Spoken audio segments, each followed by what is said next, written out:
Přátelé, všechny vás co nejsrdečněji vítám po prázdninové přestávce u dalšího dílu našeho populárně vzdělávacího cyklu Svatí promlouvají. Tento díl natáčíme pro měsíc říjen a budeme se věnovat postavě velkého říjnového světce svatého Františka z Assisi. Scházíme se v překrásném barokním chrámu zasvěcenému svatému Františkovi z Assisi. Tento chrám se nachází v centru Prahy, nedaleko paty, přímo Karlova mostu, a tento chrám patří řádu křižovníků s červenou hvězdou.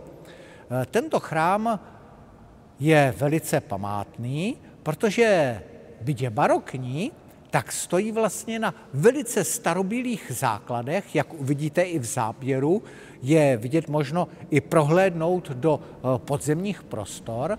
Tento chrám svatého Františka z Assisi je vlastně postaven na místě, kde založila svatá Anežka Česká spolu se svojí matkou Konstancí Uherskou špitál.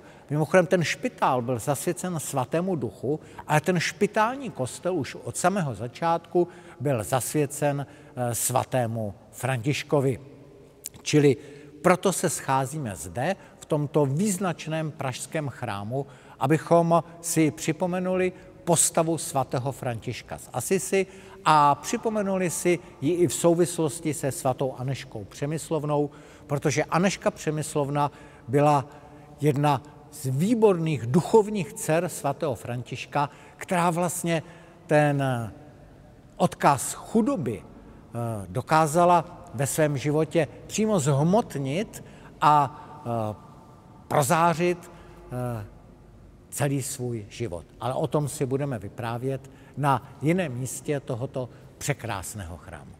Jak jsme již vzpomněli v úvodu našeho vyprávění dnešního, svatá Anežka Přemyslovna má velmi mnoho společného právě s duchovním odkazem svatého Františka z Assisi.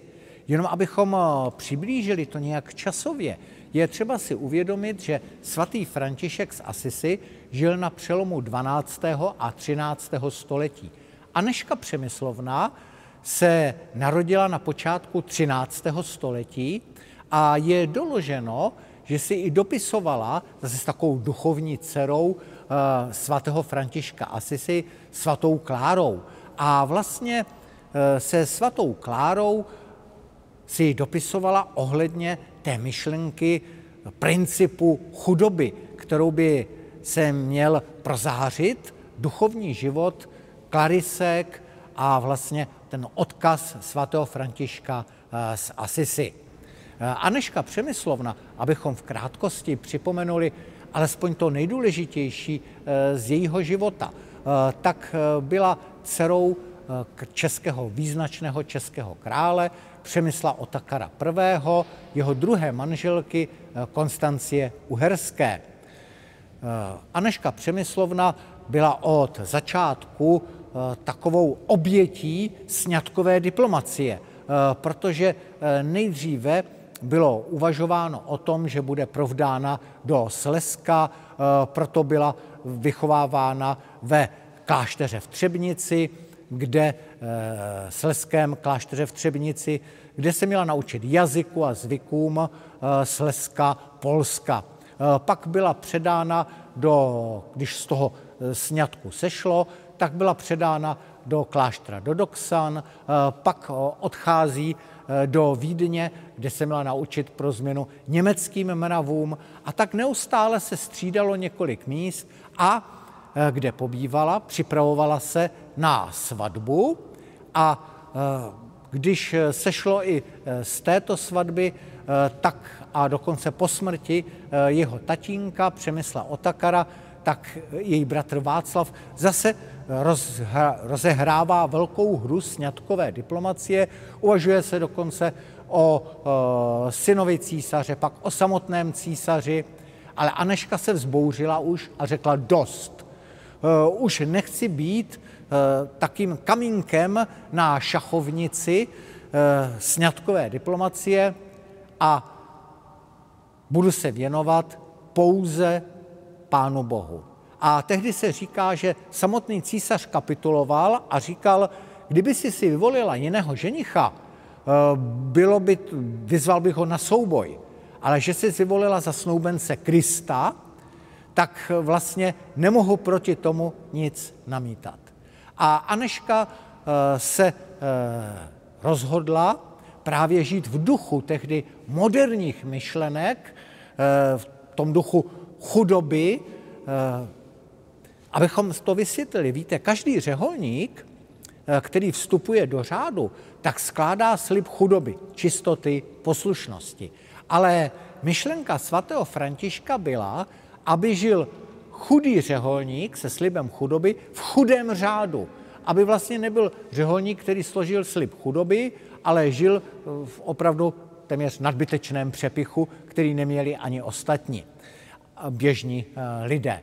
Takže svatý František vlastně reagoval tak vlastně na podněty své doby a jako paní chudobu, jak on říkal, měl za svoji přímo rytířskou paní. No a tyto krásné myšlenky pak přes svatou Kláru Anežka Přemyslovna přijala.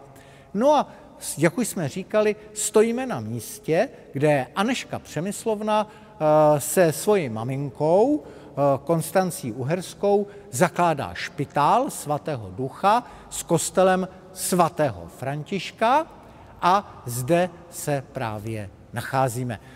Rád bych ještě připomenul z jejího života, že Anežka Přemyslovna byla nazývána také jako matka chudých, také jako anděl míru, že dokázala zažehnat spor, který přerostl přímo do ozbrojeného konfliktu mezi tatínkem králem a mladým králevicem, nedočkavým Přemyslem Otakarem, později druhým.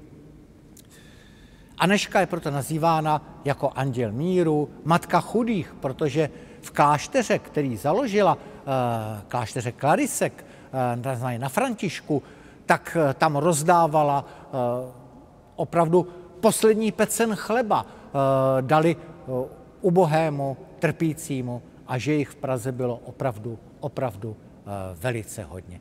Můžeme říci, že Anežka Přemyslovna dokázala ve svém životě 100% naplnit ten duchovní odkaz svatého Františka a svaté Kláry.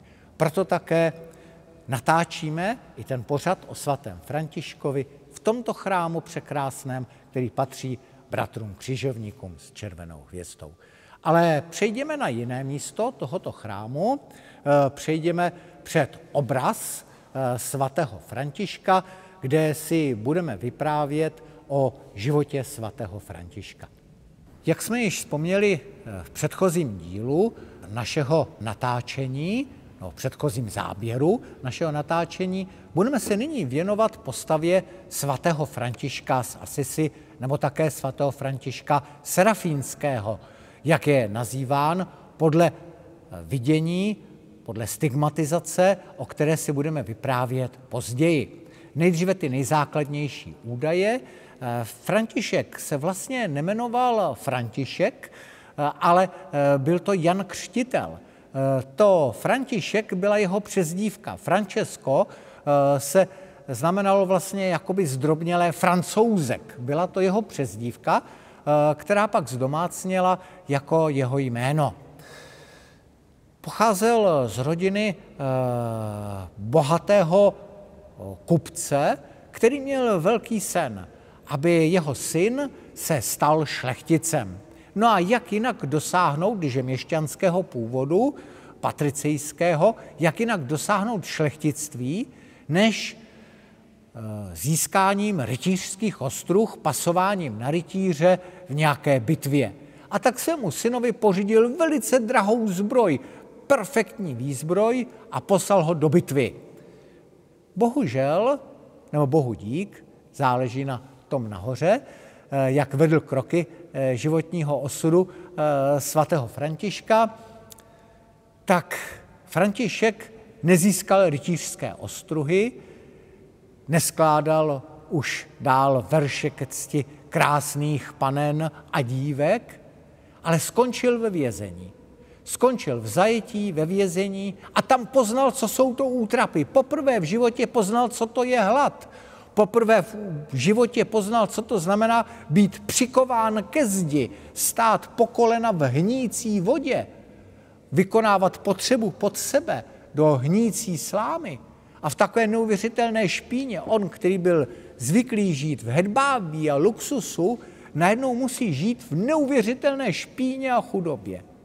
A říká se, že vlastně tento zážitek jej opravdu změnil, že to bylo první takové nasměrování k tomu přemýšlení, co vlastně v životě je důležitější, co má větší cenu. A nakonec, jak všichni dobře víme, František v takovém tom rytířském duchu si vybral jako svoji dámu života paní chudobu, které se rozhodl sloužit. Z života svatého Františka z Asisi se vypráví velké množství zajímavých scén, událostí. Já bych připomněl v tomto našem vyprávění velice rád jednu. František, právě možná v takovém tom rytířském duchu, také přijal kříž. Stal se křižákem a účastnil se, ale jako duchovní, ne jako bojovník s mečem v ruce, křížové výpravy, kterou vedl svatý Ludvík.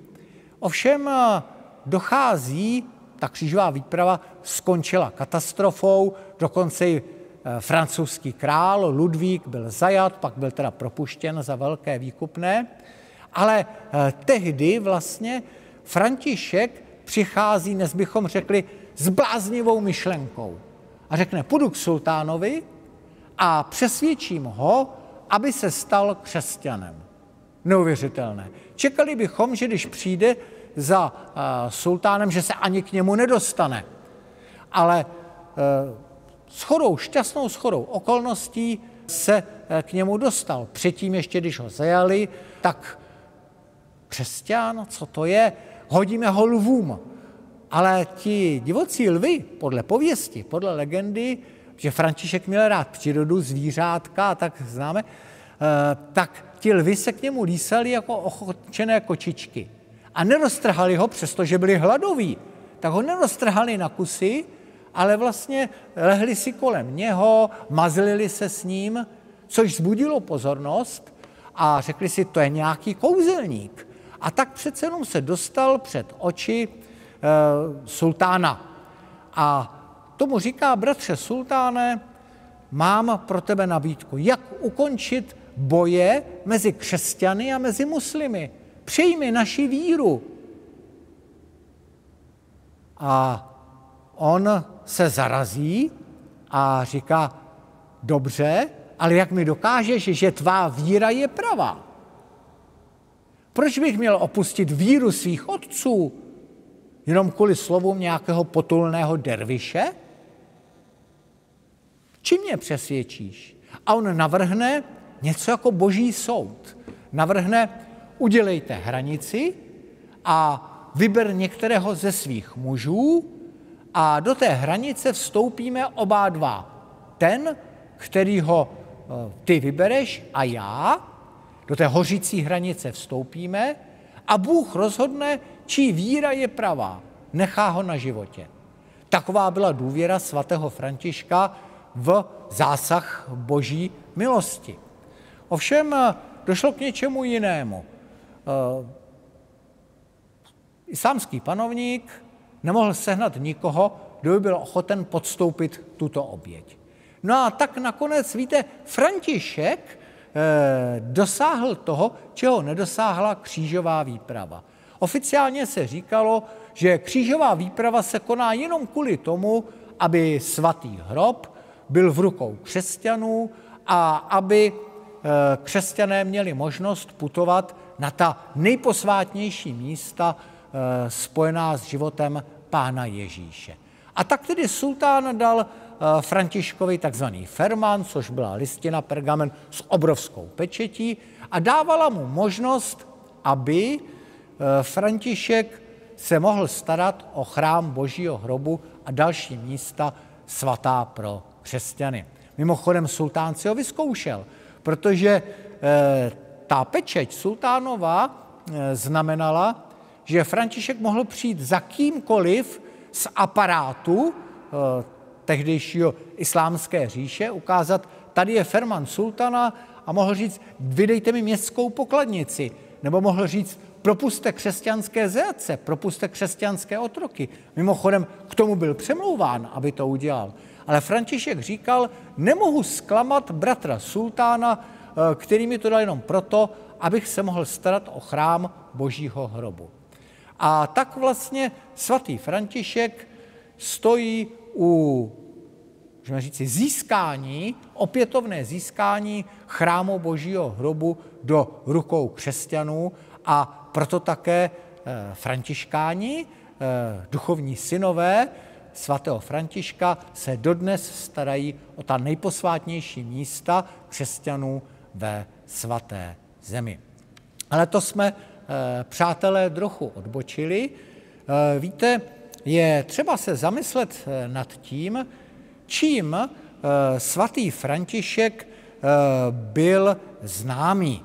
A to jsou stigmata. Naše dnešní natáčení, tento díl našeho populárně vzdělávacího cyklu Svatí promlouvají, jsme nazvali s takým podtitulem jako Svatý se stigmaty. A velice zajímavá kapitola z života svatého Františka je právě stigmatizace. Už to souvisí také s tím, že svatý František bývá nazýván jako, nejenom z Asisi, ale jako svatý František Serafínský. Je to velice krásně vidět na tomto zdejším obrazu. Svatý František měl vidění Serafa, což je anděl, říká se takzvaný ohňový anděl. Ten anděl měl 6 křídel a když se přiblížil k svatému Františkovi, tak zjistil, že ten anděl, ten seraf, má podobu ukřižovaného Pána. A vlastně on pocítil velkou touhu. Mimochodem, stigmata se říkají, že je takové zhmotnění imitácio Christi, že křesťan velice touží se připodobnit i k trpícímu Kristu a vlastně de facto je nakonec ve výjimečných případech obdařen zvláštním darem stigmat, což jsou vlastně rány, které měl Kristus na svém těle. Možná řeknete, ale nejedná se o podvod? Ano, a mohli bychom říci, že v dějinách křesťanství bylo několik takových doložených případů, že šlo o podvod a někdo si uměle ty rány sám způsoboval. Ovšem to není případ svatého Františka a mohl bych uvést i případ asi nejnovější, buď Terezie z Connersreutu, anebo Pátera Pia. Páter Pio, to máme zaznamenané na fotografiích, dokonce i na filmovém dokumentu, protože to byl světec 20. století, který byl taky obdařen milostí stigmat a vidíme na tom filmovém dokumentu, je jasně vidět, jsou vidět ty krvácející rány, proto nosil neustále rukavice a zavázané dlaně, třeba i při sloužení mše svaté, a ty rány stále krvácely. No, co se týče té stigmatizace svatého Františka, dochovaly se nám o tom 2 svědectví. Jedno svědectví je od bratra Eliáše, to byl představený řádu, představený františkánů, a ten vlastně sepsal první takový životopis zakladatele řádu a doslova popisuje prakticky to, co vidíme zde na tom obraze. 2 roky předtím, než vrátil svou duši nebi, pobýval František v poustevně na místě zvaném La Verna. Tu měl od Boha vidění. Viděl muže v podobě serafa se 6 křídly, který nad ním visel na kříži s rozepjatýma rukama a nohama u sebe. 2 křídla měl zdvižena nad hlavu, 2 byla rozpjatá k letu a 2 zahalovala téměř celé tělo. Když to blažený služebník nejvyššího uviděl, byl pln údivu, ale nemohl si to vysvětlit, co by mělo toto zjevení znamenat. Velmi se zaradoval a zmocnila se ho ještě větší radost, když spozoroval milostiplný a nepopsatelně krásný pohled serafa, který se na něho díval.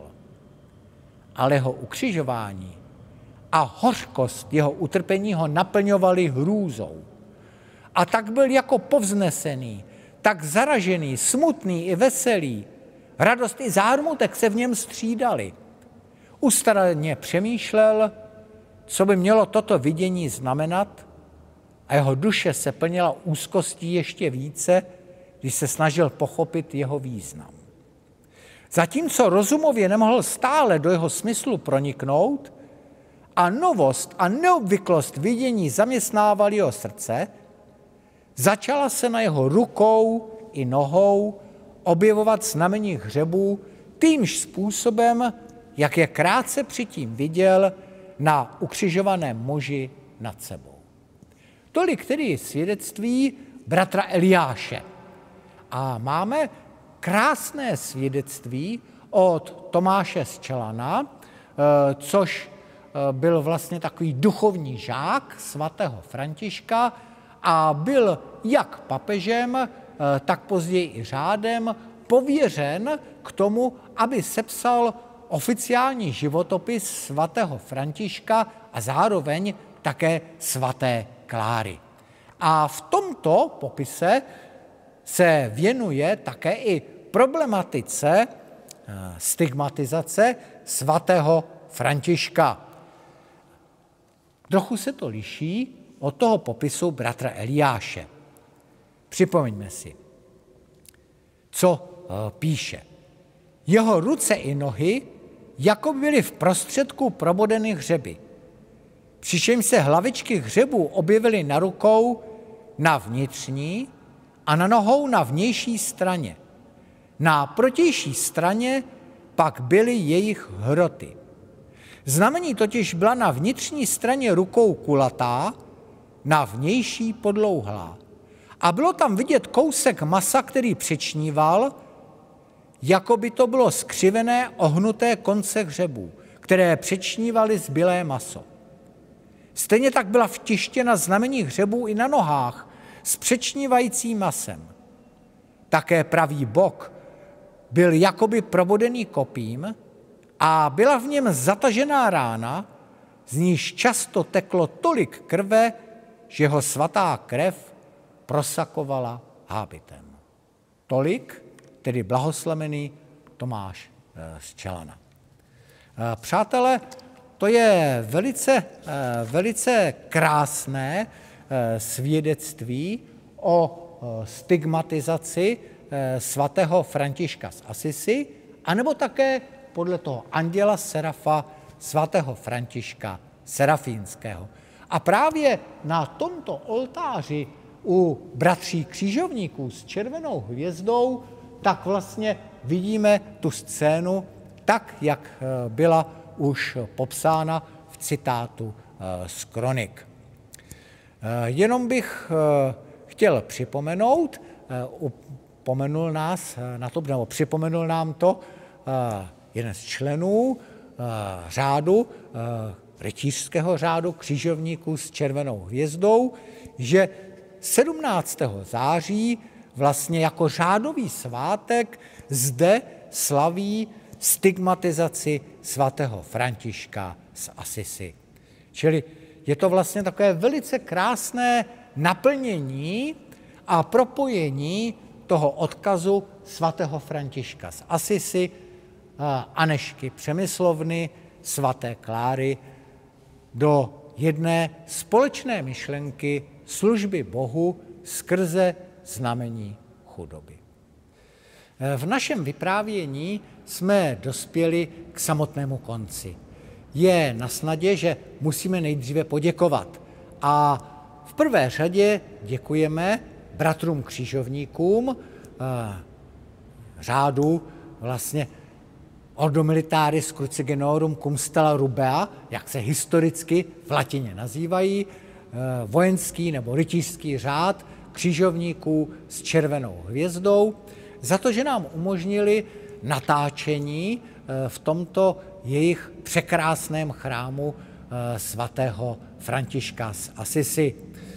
Děkujeme i bratrovi, který nás doprovázel při tomto natáčení.